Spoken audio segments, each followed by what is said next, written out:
রসুলের মোহাব্বত দিলে বেশি বেশি, তো আল্লাহ রসুলের দিলে মোহাব্বত বেশি আসবে।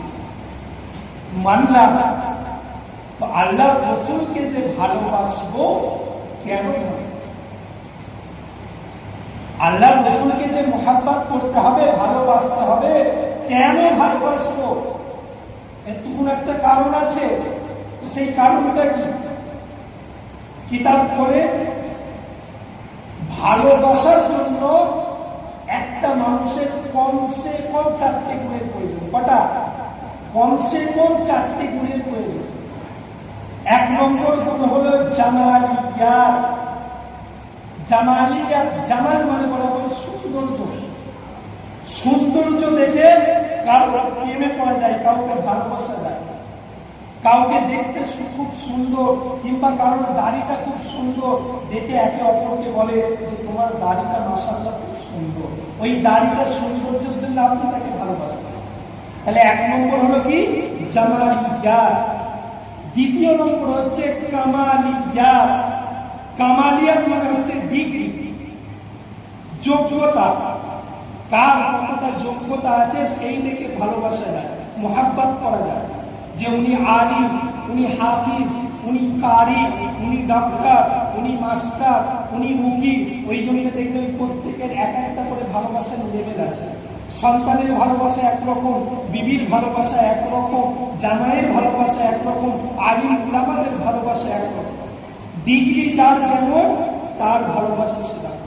তাহলে 2 নম্বর হলো কি? কামালিয়াত। এর মিসাল আমি একটা একটা করে দেবো, আগে 4খানা বলে নিই। জামালিয়াত, কামালিয়াত। 3 নম্বর হচ্ছে ইহসানিয়াত। ইহসানিয়াত মানে হচ্ছে দয়া। কার উপরে কতটা দয়া আছে। একজন গ্রামের মানুষ কারো বিপদ আপদ হলে সে দৌড়ে চলে যায়। কেউ একজন আপনাদের গ্রামে কেউ যদি মারা যায়, কিছু মানুষ আছে দেখবেন সঙ্গে সঙ্গে তার বাড়িতে যায় যে আমার ভাইটা ইন্তেকাল করে গেছে। কিসের টানে?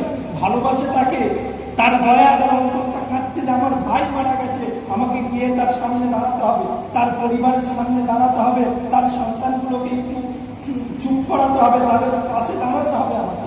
কিছু মানুষ চলে যায় কবরস্থানে, কবর খনন করতে হবে। কিছু মানুষ গোসল দেবার জন্য চলে যায়। তো এই যে দয়া, ইহসান, এই ইহসানিয়াতটা দেখা হয়। আর 4 নম্বর হলো কুরবিয়াত। কুরবিয়াত হচ্ছে বংশমর্যাদা। বংশমর্যাদা যেটা আমার আপনার সমাজে খুব প্রচলিত। বংশ দেখা, যে ও কোন বংশে, সে না অমুক না তমুক, এটা লক্ষ্য রাখবে। তো আল্লাহ রসুলের এই যে 4খানা জিনিস একই রকম 100ই পাওয়া যাবে। তিনি হলেন একজনই, তিনি হলেন আমাদের নবী মুহাম্মদ মুস্তাফা সাল্লাল্লাহু আলাইহি ওয়াসাল্লাম। একবার বলি না সুবহানাল্লাহ। এই 4টে জিনিস 100ই পাওয়া যাবে শুধুমাত্র আমাদের নবীর উপর। এই 4টে জিনিস আমার আপনার মধ্যে যদি লক্ষ্য করি, 4টে গুণে 4টেই কি হবে? 4টেই হবে না।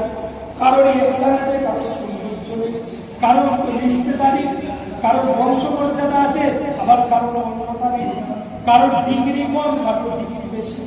তো আল্লাহ রাসূল সাল্লাল্লাহু আলাইহি ওয়াসাল্লামের 4টে জিনিস একই রকম ছিল।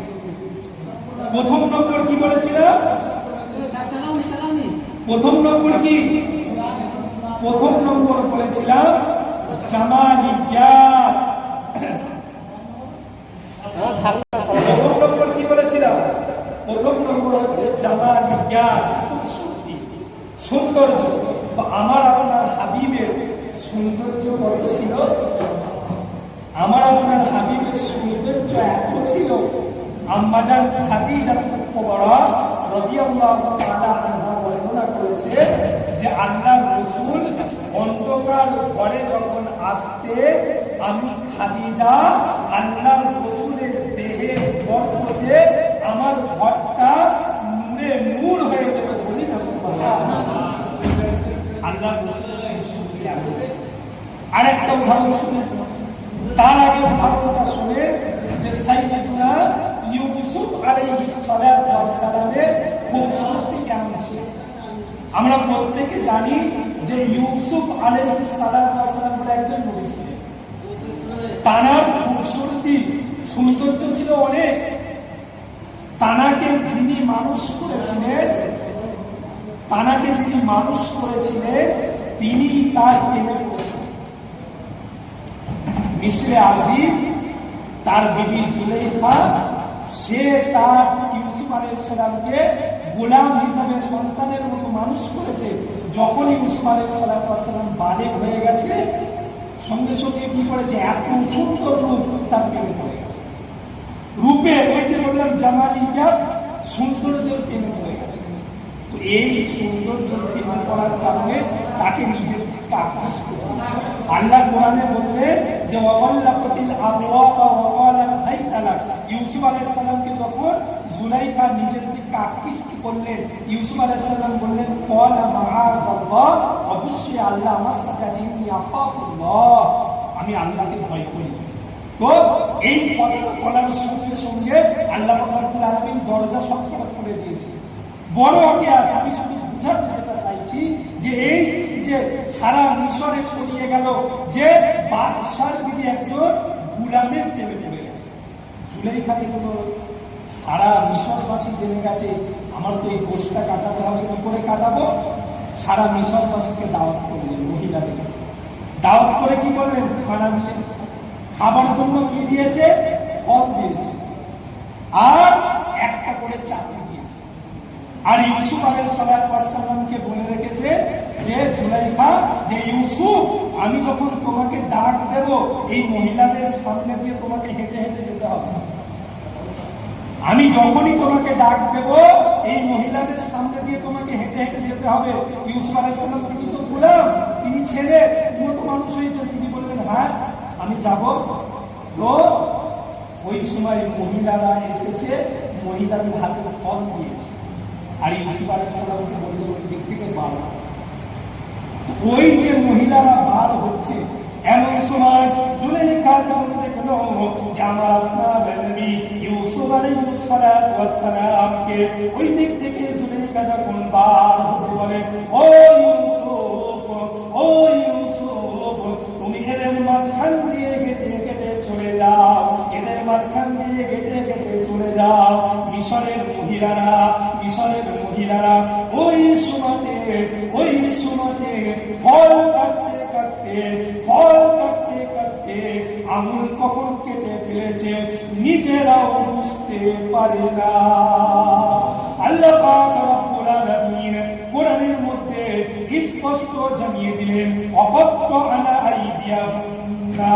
আল্লাহ বললেন মিশরের নারীগুলো অকত্তআনা, তারা কেটে ফেলল আইদিয়াহুন্না, তাদের হাতের আঙুল। এই ঘটনাটা যখন আম্মাজান আয়েশা সিদ্দিকা রাদিয়াল্লাহু তাআলা আনহা শুনলেন, আম্মাজান শোনার সাথে সাথে আম্মাজান বললেন, ও মক্কাবাসীরা, তোমরা শুনে রেখে দাও, তোমরা জেনে রেখে দাও, ইউসুফ আলাইহিস সালামকে আল্লাহ কি সৌন্দর্য দিয়েছিলেন। মিশরের নারীরা তাদেরকে দেখে আঙুল কেটে ফেলেছিল। তারা যদি আমার রাসূলকে একবার দেখতো, তারা যদি আমার হাবিবকে একবার দেখতো, তারা শুধু হাত কাটতো না, তারা তাদের কলিজাগুলো কেটে কেটে দিয়ে যেত। তারা কি করতো? আমার আপনার হাবিবকে যদি দেখতো একবার, তাদের কলিজাগুলো কেটে কেটে বার করত। তাহলে কেমন আমার আপনার হাবিবের সৌন্দর্য ছিল, কেমন সৌন্দর্য ছিল চিন্তা।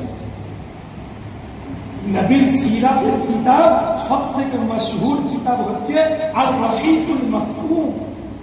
24টা কিতাবের মধ্যে এই কিতাবটা অ্যাওয়ার্ড পেয়েছে, মানে সব থেকে গ্রহণযোগ্য হয়েছে। আর রহিকুল মাখতুম অনেক কিতাব আছে, নবীর জীবনের অনেক কিতাব পাবেন আপনারা।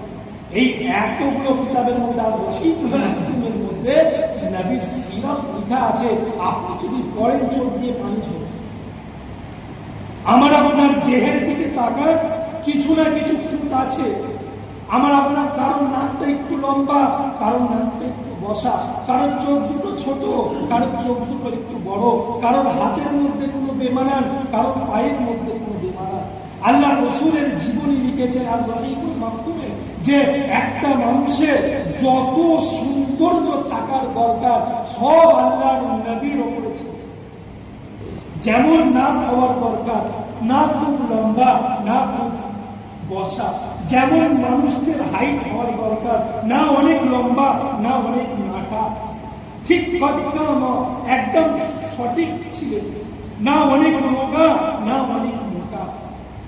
চোখের ভুঁড়িগুলো ছিল কত সুন্দর, ঠোঁটগুলো ছিল গোলাপি আকারের, এই জায়গাগুলো ছিল কত সুন্দর, দাড়িগুলো ছিল আল্লাহ রসুলের কত সুন্দর, চোখের পাপড়ির দিকে তাকালে মনে হতো হরিণের মতো টানা টানা চোখ। আল্লাহ রসুলের ওই জীবনটা প্রত্যেকটা জিনিস তো খুবসুরতি আল্লাহ রসুলের বেশি হবে না তো কার বেশি হবে? তাহলে জামালিয়াতের দিক দিয়ে যদি আমার আপনার কাউকে ভালোবাসার প্রয়োজন হয় আল্লাহ রসুলকে ভালোবাসা। এক নম্বর কি হলো তাহলে? সৌন্দর্য। দ্বিতীয় নম্বর এবার আছে, দ্বিতীয় নম্বর বলেছিলাম কি? দ্বিতীয় নম্বর বলেছিলাম কামালিয়া, মানে ডিগ্রি। আল্লাহ রসুলের কটা ডিগ্রি শুনবে? বলেন যে কটা ডিগ্রি শুনবে? আমার তো জানা মতে কমসে কম এইখান থেকে আমি 30টা ডিগ্রি একটু শোনাতে পারবো, 30টা ডিগ্রি শোনাতে পারবো। দুটো বড় বড় শুধু ডিগ্রি শুনিয়ে দিই। আল্লাহ রসুল সাল্লাল্লাহু আলাইহি ওয়াসাল্লামের দুটো বড় বড় ডিগ্রি। এক নম্বর কি হলো ডিগ্রি? কি আল্লাহ পাক রব্বুল আলামিন কালামুল্লাহ শরীফের মধ্যে 17 পারার মধ্যে জানিয়ে দিলেন, ওয়া মা আরসালনাকা ইল্লা রাহমাতাল লিল আলামিন। আল্লাহ রাসূল সাল্লাল্লাহু আলাইহি ওয়াসাল্লামের 1 নম্বর বড় ডিগ্রি কি? রাহমাতাল লিল আলামিন। আল্লাহ নবীকে গোটা জগতের জন্য রহমত করে পাঠিয়েছে, বলি না সুবহানাল্লাহ। গোটা জগতের জন্য।